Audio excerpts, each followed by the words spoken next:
Welcome to the Veterinary Pulse podcast. My name is Jordan Ben-Shia.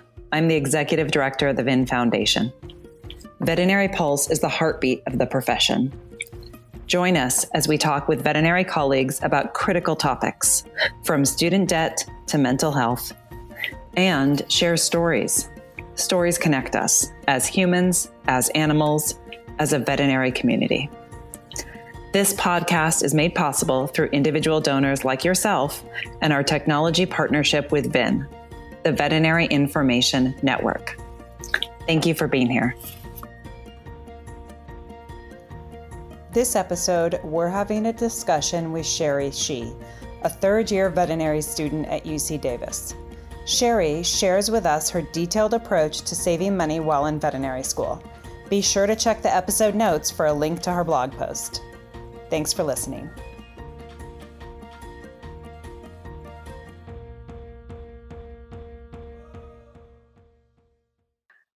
Hi, Sherry. Thanks so much for being with us today. Thanks so much for having me. How were you first introduced to the VIN Foundation?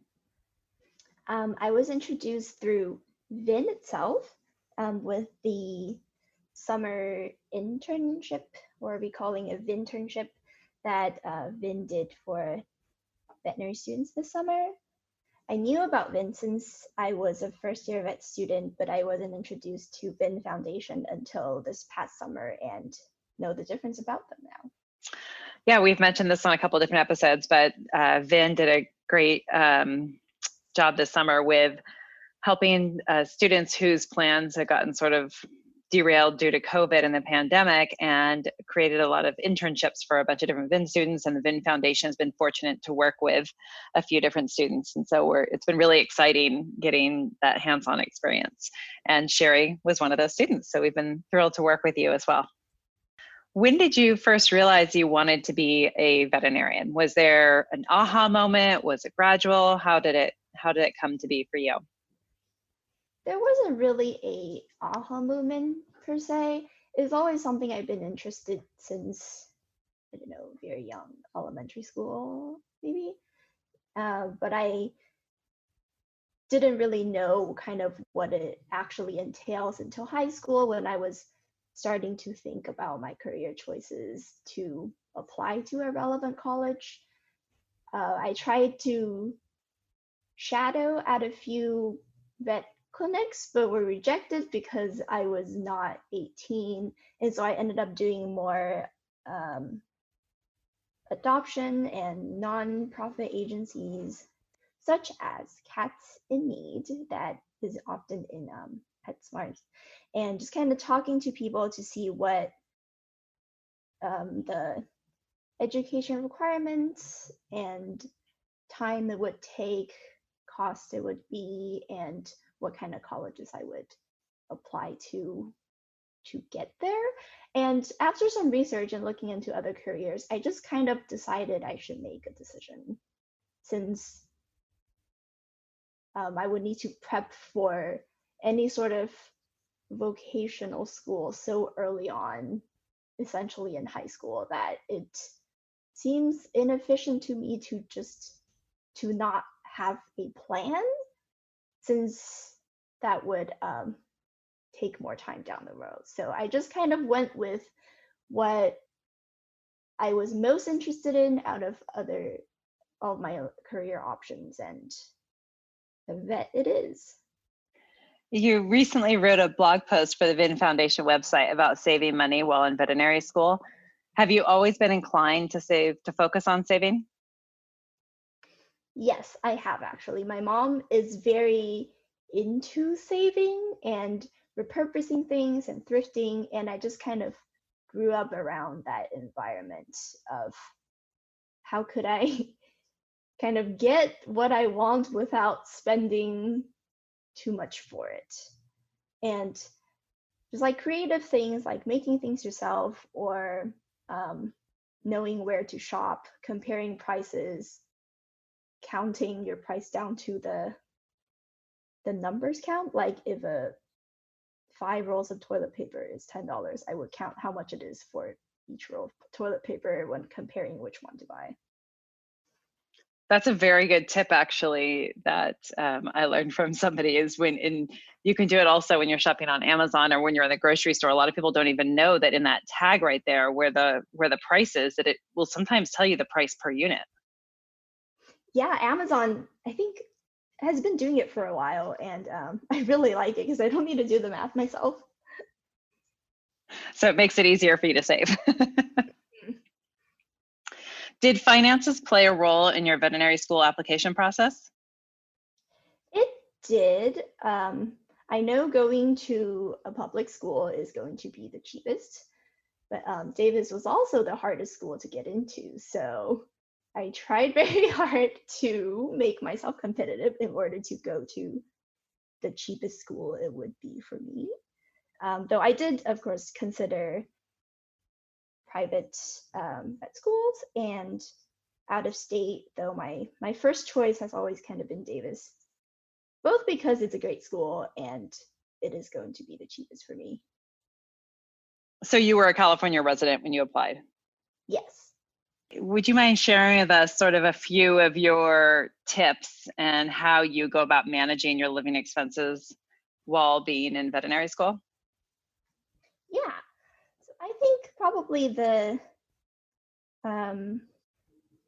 main thing is to know what you're spending on, because that's kind of the starting point before you can even start saving, is to know where your money is going. So I like to keep a chart of everything I spent money on in a month.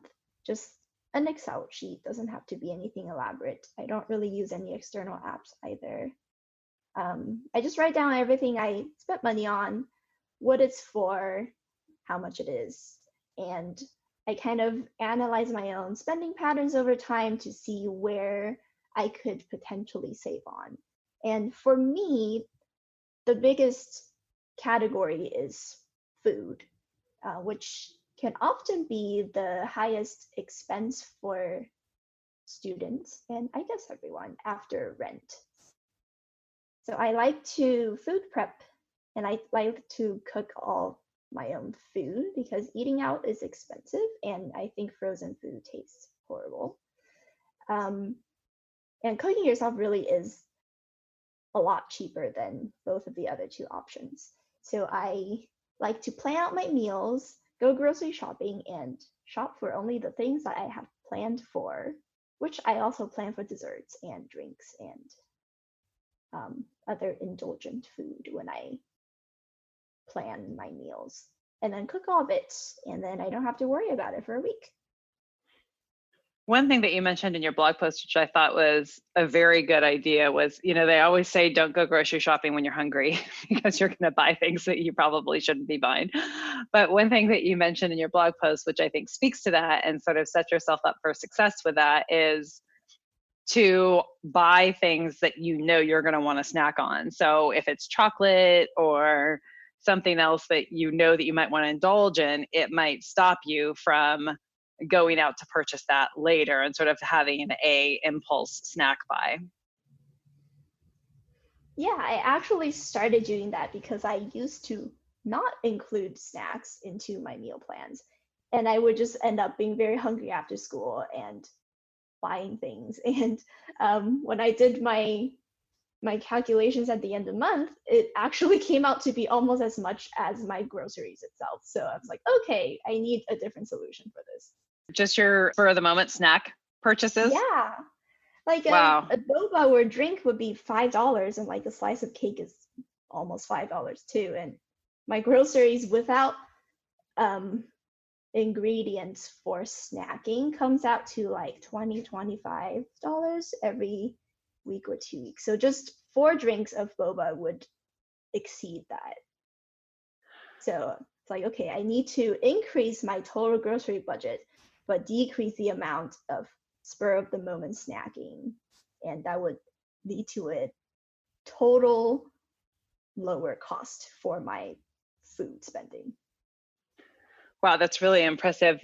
We will definitely link to the blog post in our episode notes. Can you give us an example of sort of what a week of food might look like for you? I mean, somebody hearing, you say that you spend $20 to $25 a week on food, their mouth might hit the floor because that could easily be one meal for somebody eating out. Yeah, so in the blog post, I actually do have a chart of 1 week of my meals. That was like 2 weeks ago when I wrote this. So for breakfast, I would have hash brown, eggs, bacon, almond milk. I don't tend to drink coffee, not much of a coffee person, but I do drink a lot of boba.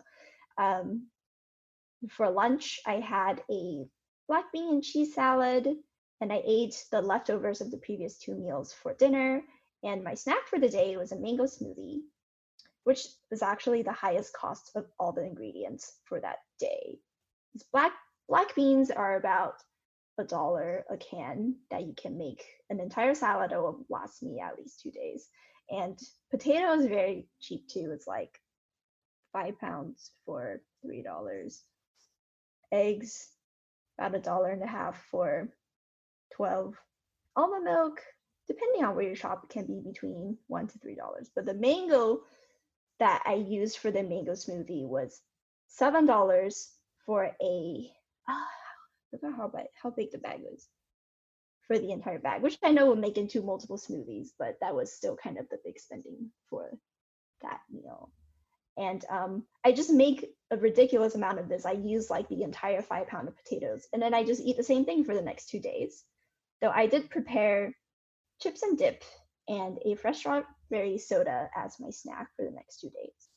And then on Thursday, because I started on Monday, I made pancakes and fresh strawberry syrup, as in like I boiled the strawberry in sugar for the syrup.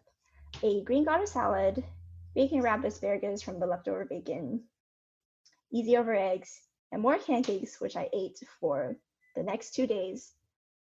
And then the last thing for that week is Japanese curry, which I make from the concentrate chunks that I buy from Amazon. And Japanese curry typically lasts me almost an entire week, so I have not cooked in a while. And for snacks, I had boba, which I buy the dried boba from Amazon. It was about $7, and it made me definitely more than 7 cups. So boba comes out to be about $1 per cup.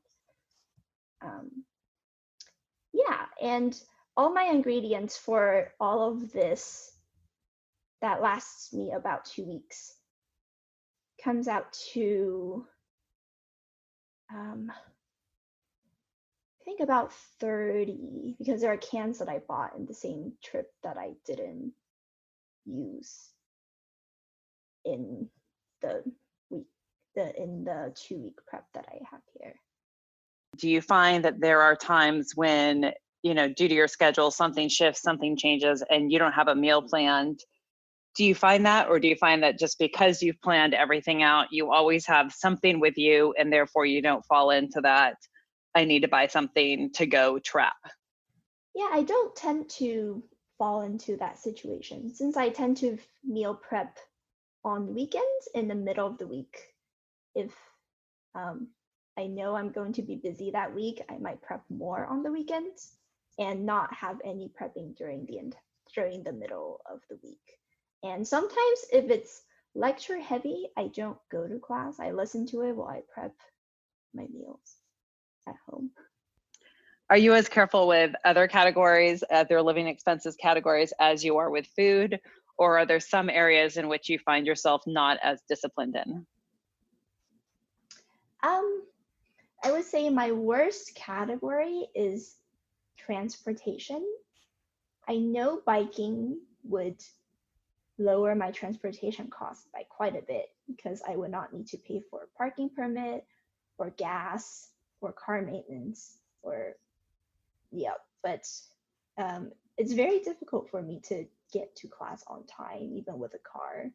And with a bike, I just never get there sometimes. I either walk outside and give up and don't go to class, or I actually get to class and I fall asleep because I'm so tired from biking to class. So I thought that was supposed to get you energy, not make you more tired. I don't know, I'm just very bad at biking. Like the car ride is about 6 minutes and it takes me at least 30 minutes to get there. And I would still need to lock up the bike, walk into class, and I'm just very tired. So transportation's one area. How about the other areas and the other categories that you focus on that you try to save money on?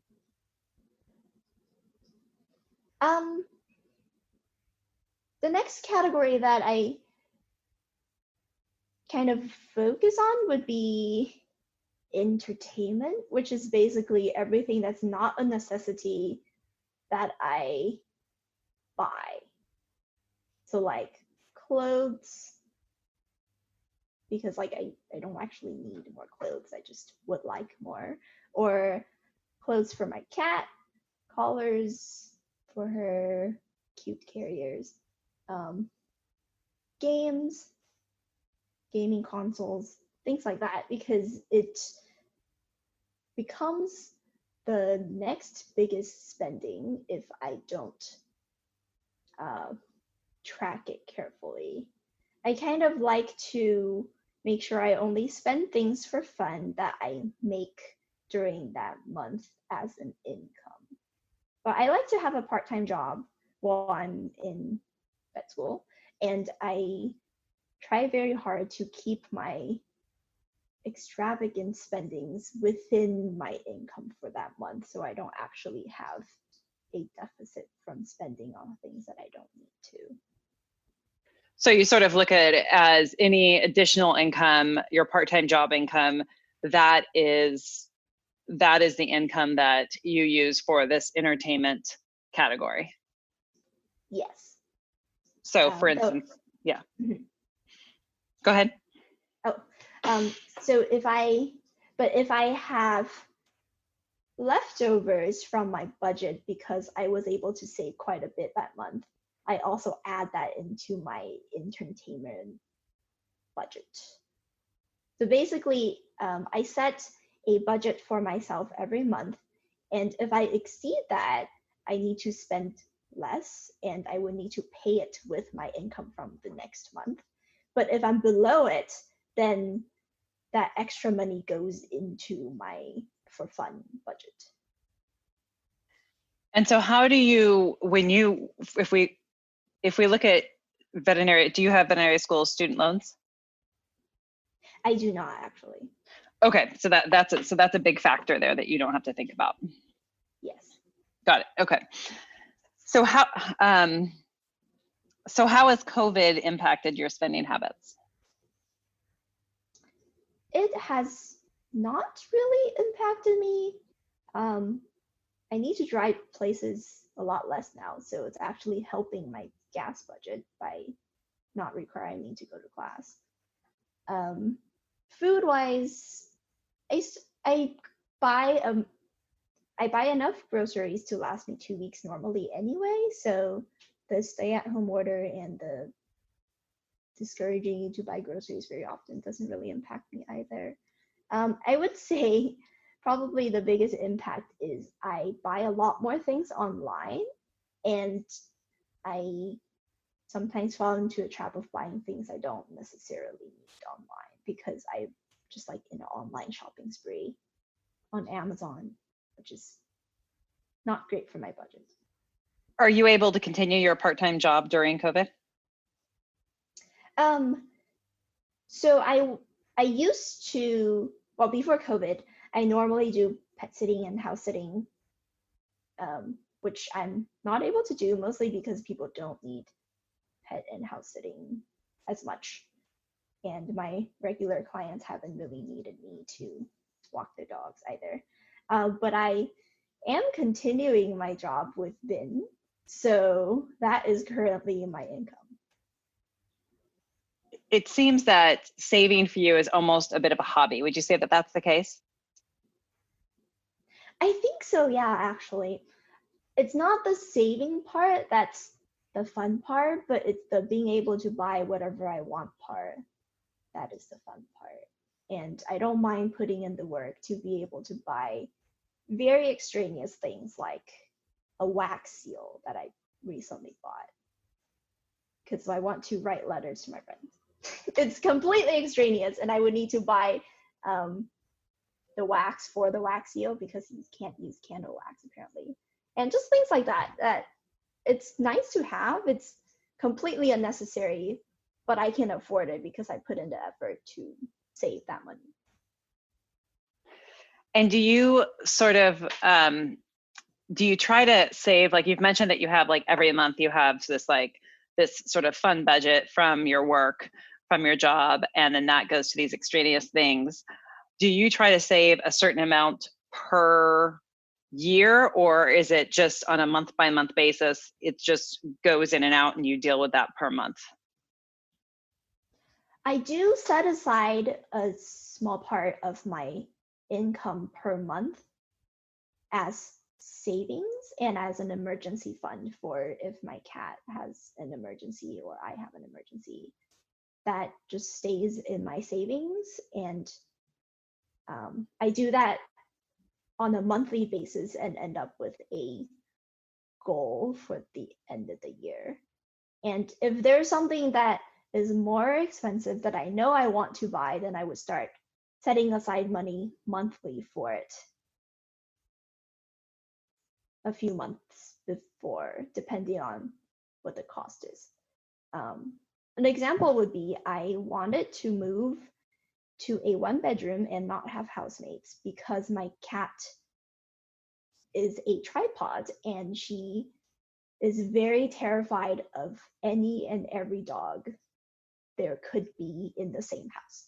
So I know that I would very much like to move to a bigger place, and I calculated how much more that would cost, and I started setting aside money for it last year in order to be afford the higher rent starting this year. So are you now in a 1-bedroom? Yes, I am. Congratulations. Thank you. My cat appreciates it very much. And that's a wonderful example of how it almost seems that you make, almost a little game of how you can save so that you can save to then afford the things that you want to have in your life that otherwise wouldn't be able to, and that you're willing to sacrifice some things that others might not be able to. Like some people might not like leftovers, and I'm the same way as you. I don't mind eating the same thing multiple days in a row. I kind of do a meal prep to an extent, and I just make a batch of stuff, and then I'm fine doing that. So I can understand that. But I do know that there's people that are not okay eating leftovers, or would prefer not to, or are fine with the frozen meals. And so everybody has their preference. But I think it's awesome how you've created this game of how you can take something from one area and put it into a different category, and how it can benefit you for your preference. Yeah, and I think that's really what drives me to save and really think about all the costs that I'm paying each month. Yeah, and a lot of people, I think that's sort of an exercise that they go through with student loans. And while you don't have student loans, you're still being extremely careful and cautious with the money that you have so that it allows you to go further. What advice would you give to other veterinary students who are struggling to stay within a budget? I mean, veterinary school is challenging and it's stressful and there's a lot of moving parts, and sometimes it can be hard to make sure that is on point when you're trying to manage and schedule everything else. Would you have any tips or suggestions? I would say be nice to yourself and don't beat yourself up if you don't meet your budget. Budgeting takes practice, it takes time, and I think if people try to change too many things at once and maybe set a very ambitious budget for themselves to begin with, it can become very frustrating and not makes it very hard for you to meet that budget you set for yourself. So if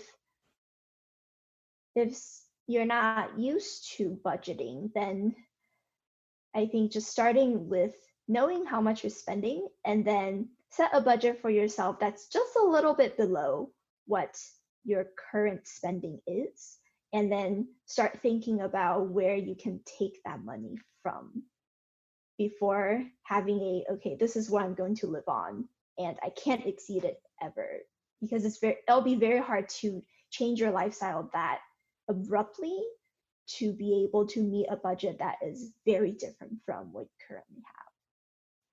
So maybe starting with one of the two, or the two of the categories that you mentioned in the blog post, such as like, transportation or food, or starting with one of those and making little shifts and bit by bit, seeing if you're able to adjust from there. Yeah, definitely. Start with one or two that you think you are able to accomplish and try it out, see if it works. And if it does, great. You can try out a different thing. And if not, then think of a different idea that you want to try and see if that works. It comes down to a lot of trial and error, I think. And so like, don't be afraid to experiment, but also don't beat yourself up if it doesn't work. So we've talked a lot about your saving tendencies and using, and how it's a hobby for you.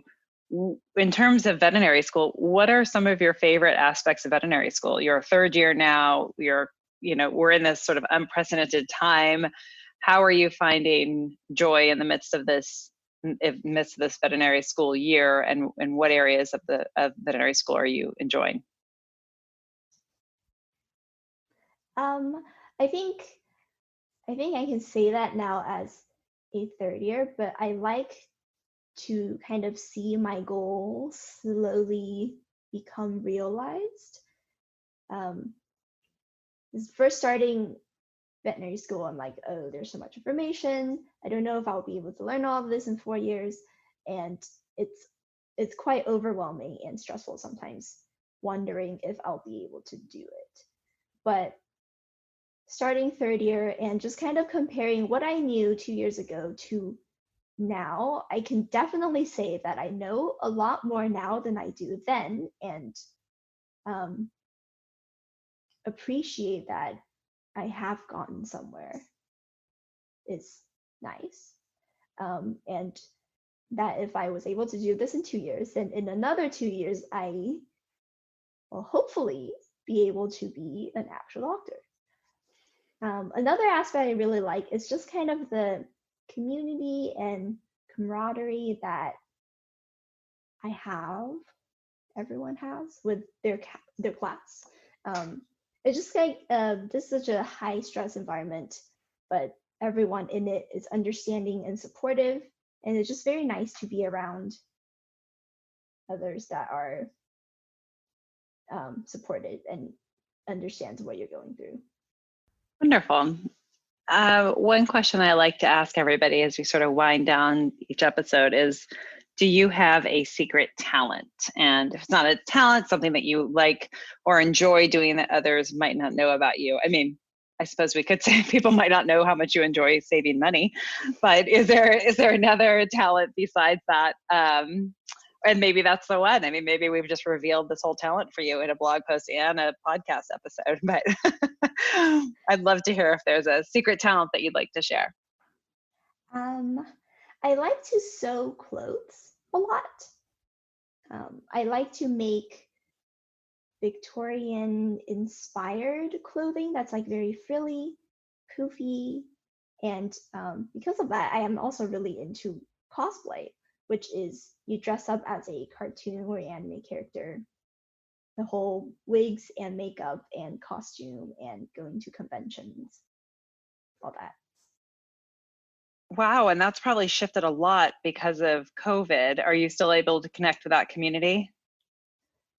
Definitely no conventions, and I don't foresee any conventions for a while either. I've just been home and working on my costumes at like 300 miles an hour. I have enough costumes to wear a different one to 4 days of con for like the next 3 years at this point, but and that would all be part of your entertainment budget, right? Yes, definitely. So we have pink outfits for the cat, and then costume sewing. Yes, I actually make quite a few of my cat's outfits too. So it's kind of the same budget because I buy the same fabric and then I make us matching outfits. That's adorable. Well, thank you so much for sharing your story with us, Sherry. It's always great to get insight on, how people manage their finances. And I think you've taken a really innovative approach, and you've taken something that can be really stressful and scary and uncertain for a lot of people, and you've kind of turned it into a fun game, and you've inspired me to look at mine in different ways. And I really appreciate you sharing your story. Thank you so much. Yeah, thank you so much for having me. I hope this will be helpful for some people and not just me rambling on here, but I'm sure it'll be helpful for others as well. Thanks very much for joining us. Thank you for joining us for this episode of the Veterinary Pulse.